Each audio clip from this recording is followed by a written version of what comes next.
इस वीडियो में मैं आपको कंप्लीट एक्सप्लेनेशन दूंगा कॉल मूवी की, जो पिछले साल ही रिलीज हुई थी और ये 2011 की ब्रिटिश मूवी दी कॉलर पर बेस्ड है।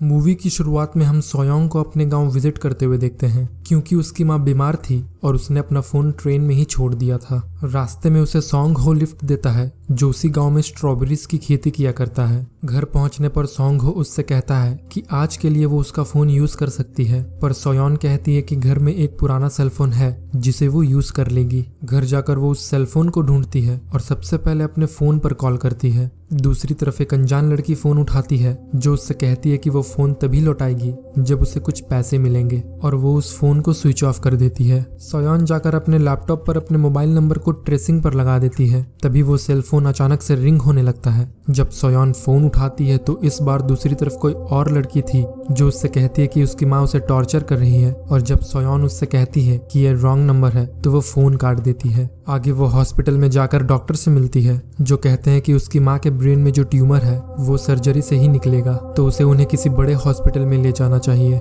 वार्ड में सोयोन की माँ उससे कहती है कि उसकी एक फ्रेंड इंश्योरेंस एजेंट है जो सब कुछ संभाल लेगी, और वो सोयोन को ताना मार कर कहती है कि वो कमाती ही कितना है जो पूरा खर्चा उठाने की बात कर रही है, जिस कारण सोयोन गुस्सा होकर वापस घर आ जाती है और घर पर सेलफोन लगातार रिंग होए जा रहा था। फोन उठाने पर वही लड़की होती है जिसकी माँ टॉर्चर कर रही थी, और इस बार वो कहती है कि उसकी माँ उसे जान से मार देगी, तो जितना जल्दी हो सके वो यहाँ आ जाए, और ये कहकर वो फोन रख देती है। सोयोन इतने दौड़ भाग से बहुत थक चुकी थी तो उसे जल्दी ही नींद आ जाती है, पर थोड़ी देर बाद उसे ऊपर वाले फ्लोर से कुछ गिरने की आवाज आती है। जब सोयोन जाकर देखती है तो बस उसकी फैमिली फोटो दीवार से गिर गई थी। उसे वापस लगाने के लिए जब वो दीवार पर कील ठोकने लगती है तो वो कील दीवार के अंदर चली जाती है, और सोयोन को उस कील के नीचे गिरने की आवाज आती है। तो सोयोन दीवार में एक छेद कर देती है, जिसके पीछे एक तहखाना था। वहां उसे एक बॉक्स में जादू टोने की कुछ चीजें मिलती है, जिसमें एक डायरी और एक फोटो थी। अगली सुबह सोयोन उस फोटो को सोंग हो को दिखाती है, तो वो उस फोटो को देखकर कहता है कि ये तो योंगसुक है, और उसे ये भी बताता है कि उसकी माँ एक शमन थी। जैसे हम यहाँ तांत्रिक कहते हैं, वैसे ही कोरिया में उन्हें शमन कहा जाता है। सोंग हो कहता है कि इस बात को लगभग 20 साल हो चुके हैं, तो उसे ज्यादा कुछ याद नहीं है। सोयोन उस फोटो में जब डेट देखती है तो उसमें 26 नवंबर 1999 की तारीख थी। घर वापस आकर सोयोन तहखाने के बारे में सोच ही रही होती है कि अचानक से सेलफोन रिंग होने लगता है। फोन उठाने पर दूसरी तरफ योंगसुक थी, जो रोते हुए कहती है कि उसकी माँ उसे जलाने की कोशिश कर रही है, और यहाँ हम सचमुच देख पाते हैं कि उसकी माँ उसे जलाने की तैयारी कर रही थी। योंगसुक अपनी माँ को धक्का देकर सीढ़ियों से भागने लगती है, जिससे कि सीढ़ियों में आग लग जाती है, और यहाँ योंगसुक देखती है कि तहखाने की सीढ़ियों में भी चिंगारियां उठ रही थी। अगले दिन योंगसुक सोयोन को फोन करके कहती है कि वो उसे बचाने के लिए क्यों नहीं आई, पर सोयोन कहती है कि उसने उसका फोटो देखा है जो 26 नवंबर 1999 को लिया गया था, जिस पर योंगसुक कहती है कि आज तो 18 नवंबर 1999 है। सोयोन उससे उसके डायरी में लिखे कुछ बातों के बारे में भी बताती है, जिसे योंगसुक ने एक दिन पहले लिखी थी। योंगसुक को लग रहा था कि सोयोन उस पर किसी तरह नजर रख रही है, तो वो खिड़की के बाहर देखने लगती है। सोयोन कहती है कि वो दोनों एक ही घर में मौजूद हैं, पर योंगसुक को उसकी बात पर विश्वास नहीं होता है, तो सोयोन उसे उस रात के होने वाले प्लेन क्रैश के बारे में बताती है। दरअसल सोयोन और योंगसुक उसी घर में सेलफोन के माध्यम से एक दूसरे से संपर्क कर पा रहे थे, पर दो अलग अलग समय में। आगे हम योंगसुक और उसकी माँ को टेबल पर डिनर करते हुए देखते हैं, और उनकी बातों से हमें ये पता चलता है कि योंगसुक बचपन में ही अनाथ हो गई थी और इस औरत ने उसे गोद ले लिया था, जो कि एक शमन थी। योंगसुक को उसकी माँ बिल्कुल भी पसंद नहीं थी, क्योंकि वो उस पर आए दिन जादू टोना करती रहती थी। तभी योंगसुक टीवी पर उसी प्लेन क्रैश की न्यूज देखती है, जैसा सोयोन ने उसे फोन पर बताया था। बाद में योंगसुक सोयोन को फोन करके पूछती है कि वो ये सब कैसे जानती है, तो सोयोन उसे जवाब ना देकर उससे उसकी उम्र पूछती है, जिस पर योंगसुक जवाब देती है कि वो 28 साल की है। तभी सोयोन कहती है कि वो भी 28 साल की है, पर योंगसुक कहती है कि वो 1972 में पैदा हुई थी, क्योंकि कोरियन कल्चर के मुताबिक जब एक बच्चा पैदा होता है तो उसे 1 साल का माना जाता है, न कि 1 साल पूरा होने पर। इसलिए योंगसुक 1999 में होने के बावजूद भी 28 साल की थी। दोनों अपने अपने समय के बारे में काफी बातें करते हैं।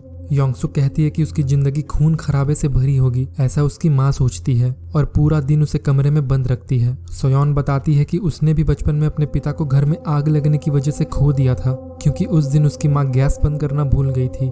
तभी योंगसुक को उसकी माँ के ऊपर आने की आवाज आती है तो वो फोन रख देती है।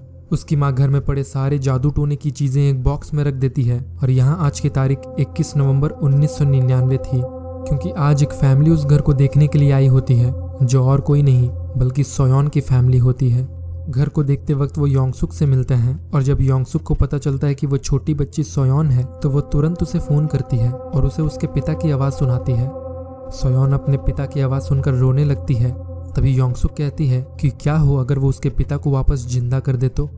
और देखते ही देखते 27 तारीख आ जाती है जिस दिन सोयोन के पिता की मौत हुई थी। हर रोज की तरह योंगसुक की माँ मुर्गियों को खाना देने बाहर चली जाती है और इसी दौरान योंगसुक उनकी नजरों से बचकर वहां से भाग जाती है और सीधा सोयोन के घर चली जाती है। वहां सोयोन टीवी देखते हुए खेल रही थी और उसकी माँ गैस पर खाना रखकर बाहर चली जाती है और चाबी एक गमले के नीचे रख देती है। योंगसुक उस चाबी को उठा लेती है और यहाँ हम देखते हैं कि सोयोन का फोन उसके पॉकेट में रिंग हो रहा था। उसके जले घाव भी ठीक हो जाते हैं और घर की सारी चीजें बदलने लगती है। सोयोन बाहर जाकर देखती है कि वो घर पूरी नहीं हो गई थी।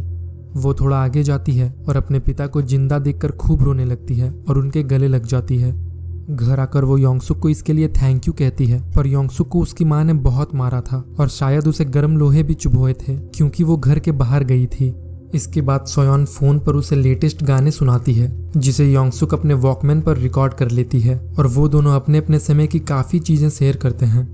हर रोज की तरह एक दिन योंगसुक सोयोन को फोन करती है। सोयोन अपने फैमिली के साथ थोड़ी बिजी होती है तो वो उससे कहती है कि वो बाद में फोन करेगी। इस तरफ सोयोन की लाइफ पूरी बदल गई थी, उसे उसकी फैमिली वापस मिल गई थी, पर दूसरी तरफ योंगसुक की लाइफ वैसे की वैसे ही होती है। और एक दिन योंगसुक सोयोन को फोन करती है और उसके फोन उठाने का वेट करते रहती है। यहाँ सोयोन अपने पेरेंट्स के साथ शॉपिंग से वापस लौटती है और फोन की रिंग सुनकर तुरंत अपने कमरे में जाकर उसे उठाती है। योंगसुक उससे कहती है कि वो आजकल उससे ठीक से बात नहीं कर रही है और उसका फोन भी नहीं उठा रही है। तभी योंगसुक की माँ वहाँ आ जाती है और फोन छीनकर उससे कहती है कि वो कौन है और वो योंगसुक से क्यों बात कर रही है। यह कहकर वो फोन काट देती है। उसी रात वो योंगसुक पर तहखाने में झाड़ फूक की प्रक्रिया करती है और इसी दौरान उसे योंगसुक के कुछ भयानक विजन आते हैं। अगली सुबह सोयोन एक बुरे सपने से जागती है और जागते ही वो योंगसुक को फेसबुक पर सर्च करने लगती है, पर उसे वहां कुछ नहीं मिलता है। तो वो उस घर के बारे में इंटरनेट पर सर्च करती है और जो वो देखती है उससे उसकी आंखें फटी की फटी रह जाती है। सोयोन योंगसुक के फोन आने का वेट कर रही होती है और जैसे ही योंगसुक उसे फोन करती है सोयोन उसे बताती है कि आज रात उसकी माँ उसे जान से मार डालेगी और वो पहले ही इस घर में मर चुकी है। और सच में हम उस रात योंगसुक की माँ को एक्वेरियम से उस खंजर को बाहर निकालते हुए देखते हैं और वो सीधा योंगसुक के कमरे में जाती है। उसे सोता देख वो उस पर खंजर से 4 से 5 बार वार करती है, पर क्योंकि योंगसुक को इसके बारे में पहले से ही पता होता है इसलिए वो दरवाजे के पीछे छिप गई थी। सामने आकर वो अपनी माँ से पूछती है कि वो उसे क्यों मारना चाहती है, जिस पर उसकी माँ कहती है कि उसकी किस्मत में कई मौतें लिखी हैं। और योंगसुक ये सुनकर अजीब तरह से हंसने लगती है और उसी खंजर से अपनी माँ को मार देती है। यहाँ सोयोन उसकी फोन का वेट कर रही थी और जैसे ही फोन रिंग होता है सोयोन फोन उठाकर योंगसुक से पूछती है कि क्या सब कुछ ठीक तो है। तो योंगसुक अपने माँ को मारने वाली बात उसे नहीं बताती है और सोयोन से कहती है कि अब सब कुछ ठीक है। अपनी माँ को मारने के बाद योंगसुक आज़ाद हो गई थी तो वो अपने पसंदीदा जगह पर जाकर खाना खाती है और अपने लिए ढेर सारे कपड़े खरीदती है। दूसरी ओर सोयोन के घर सोंग हो स्ट्रॉबेरी लेकर आया था और वो सभी बैठकर मजे से स्ट्रॉबेरीज खाते हैं। और यहाँ भी सोंग हो स्ट्रॉबेरी लेकर योंगसुक के घर आया होता है। योंगसुक उसे अंदर बुलाकर अपने ड्रेसेस दिखाने लगती है, पर जैसे ही सोंग हो स्ट्रॉबेरीज रखने के लिए फ्रिज का दरवाजा खोलता है तो वहाँ उसे पॉलिथीन बैग्स में योंगसुक के माँ के पीसेस भरे पड़े दिखते हैं। यहाँ सोयोन को एक फोन आता है, पर इस बार दूसरी तरफ सोंग हो होता है जो उससे मदद मांगता है, पर योंगसुक उसे भी मार देती है। जब सोयोन नीचे आती है तो सोंग हो उसे कहीं नहीं दिखता है और अपने पिता से पूछने पर वो ऐसे रिएक्ट करते हैं जैसे सोंग हो कभी यहाँ आया ही नहीं था। सोयोन समझ गई थी कि क्या हुआ था तो वो सीधे सोंग हो के फार्म में जाती है, पर वहाँ सिर्फ एक टूटी हुई तंबू थी। पुलिस स्टेशन जाकर वो उसके बारे में पूछने लगती है तो एक ऑफिसर उसे बताता है कि सोंग हो तो 20 साल पहले ही मर चुका है और वो योंगसुक थी जिसने उसकी हत्या की थी। और इस तरफ पुलिस सोंग हो को ढूंढते हुए योंगसुक के घर आ गए थे, पर योंगसुक उनसे कहती है कि वो उसे नहीं जानती, पर एक ऑफिसर अंदर रखी स्ट्रॉबेरीज को देख लेता है और उसे शक हो जाता है। बाद में योंगसुक सोयोन को फोन करती है तो सोयोन उससे पूछती है कि उसने अपनी माँ और सोंग हो को क्यों मारा। ये सुनकर योंगसुक उससे पूछती है कि ये उसे कैसे पता चला, तो सोयोन उसे एक न्यूज पढ़कर सुनाती है। सीरियल किलर योंगसुक को हुई उम्र कैद की सजा, यानी कि फ्यूचर में योंगसुक को पुलिस ने पकड़ लिया था और उसे उम्र कैद की सजा हो गई थी। योंगसुक ये सुनकर घबरा जाती है और सोयोन से कहती है कि पता लगाए कि पुलिस के हाथ सबूत कैसे लगा जिससे कि वो पकड़ी गई, और ये ना भूले कि उसके पिता की जान भी उसी ने ही बचाई थी। तभी सोयोन फोन काट देती है और योंगसुक के बार बार फोन करने के बावजूद भी वो फोन नहीं उठाती है। कुछ दिन बाद सोयोन के पिता योंगसुक की मां से प्रॉपर्टी की बात करने आ जाते हैं, पर योंगसुक कहती है कि शायद उसकी मां ऊपर वाले कमरे में सो रही होंगी और वो उन्हें अंदर बुला लेती है। और इस तरफ सोयोन के पिता उसे ड्राइविंग सिखा रहे थे और जैसे ही वो टनल के अंदर जाते हैं उनकी स्किन गायब होने लगती है और वो कार भी टूटने लगती है, क्योंकि यहाँ योंगसुक ने उसके पिता को मार दिया था, जिस वजह से वो फ्यूचर में भी गायब हो जाते हैं और सोयोन की लाइफ वापस पहले जैसी हो जाती है। वो सीधे घर जाती है और देखती है कि वो घर वापस से पुराना हो गया था। तभी उसे सेलफोन की रिंग सुनाई देती है और फोन उठाते ही योंगसुक उससे कहती है कि अगर उसने 1 घंटे में उसे ये नहीं बताया कि वो कैसे पकड़ी गई तो वो यहाँ उसे भी मार देगी। सोयोन के पास योंगसुक की मदद करने के अलावा कोई चारा नहीं होता है, तो वो इन्फॉर्मेशन इकट्ठा करने लगती है और 1 घंटे बाद योंगसुक के फोन आने पर उसे बताती है कि उसके फेंके हुए चाकू में पुलिस को उसके उंगलियों के निशान और खून के धब्बे मिलेंगे, जिसे एक कबाड़ी वाले ने उठा लिया था। वो कबाड़ी वाला शाम को 5 बजे एक जगह आने वाला है, तो पुलिस को पता चलने से पहले वो उसे ढूंढ ले। इसके बाद योंगसुक ठीक सोयोन के बताए पते पर जाती है और उस कबाड़ी वाले का वेट करने लगती है। पर आगे हम जान पाते हैं कि सोयोन ने उसे उस कबाड़ी वाले का नहीं बल्कि उस जगह का पता दिया था जहां उसी दिन एक ब्लास्ट होने वाला था। लेकिन योंगसुक उस ब्लास्ट में मरते मरते बचती है और घर वापस आकर सोयोन को फोन करके कहती है कि उसे पता होना चाहिए था कि वो बचपन से कितनी बड़ी झूठी है, और उसे एक बात रिवील करती है कि वो जानती है कि उस दिन घर में आग उसकी माँ की लापरवाही से नहीं बल्कि उसकी खुद की गलती से लगी थी, जिसमें उसके पिता की मौत हो गई थी। पर क्योंकि वो अपनी माँ से नफरत करती थी इसलिए उसने पूरा दोष उन पर डाल दिया था। क्योंकि सोयोन ने योंगसुक को धोखा दिया था इसलिए योंगसुक उसके ऊपर उबलते हुए पानी को डाल देती है और यहाँ सोयोन का शरीर दर्द से जल रहा होता है। सोयोन ये बात अच्छे से समझ जाती है कि अगर इस बार उसने उसकी मदद नहीं की तो वो उसे सचमुच मार देगी, इसलिए वो भागकर पुलिस स्टेशन जाती है और योंगसुक की केस फाइल से उस कबाड़ी वाले का पता उसे बता देती है। ठीक तभी कबाड़ी वाले को भी वो चाकू मिल गई थी, पर योंगसुक वहां आकर उस चाकू को आग लगा देती है। जैसे जैसे चाकू जलने लगता है उस डायरी में से योंगसुक की सारी इन्फॉर्मेशन भी गायब होने लगती है और अपने आप सोयोन और उसके पिता की मिसिंग रिपोर्ट छप जाती है। साथ ही वो घर भी पूरी तरह से बदल जाता है। सोयोन समझ गई थी कि उसकी माँ उसे और उसके पिता को ढूंढने के लिए इस घर में जरूर आएगी, इसलिए वो उस फोन को ढूंढने के लिए घर में वापस जाती है और तहखाने तक पहुंच जाती है जहां खून से सनी एक चेयर रखी हुई थी और वहां उसे टेबल पर रखी वो सेलफोन दिख जाती है। इस तरफ सोयोन की माँ और एक पुलिस ऑफिसर उस घर में आ गए थे और अंदर उन्हें सोयोन की एक हेयर क्लिप मिलती है। सोयोन की माँ कहती है कि वो एक बार अपने हस्बैंड को कॉल करके देखती है और जब वो उस सेलफोन से कॉल करती है तो सोयोन फोन उठाकर उन्हें उस घर से बाहर निकलने को कहती है, पर तभी योंगसुक पीछे से आकर उसके सर पर हमला कर देती है और इस तरफ योंगसुक पुलिस वाले को चाकू मार देती है।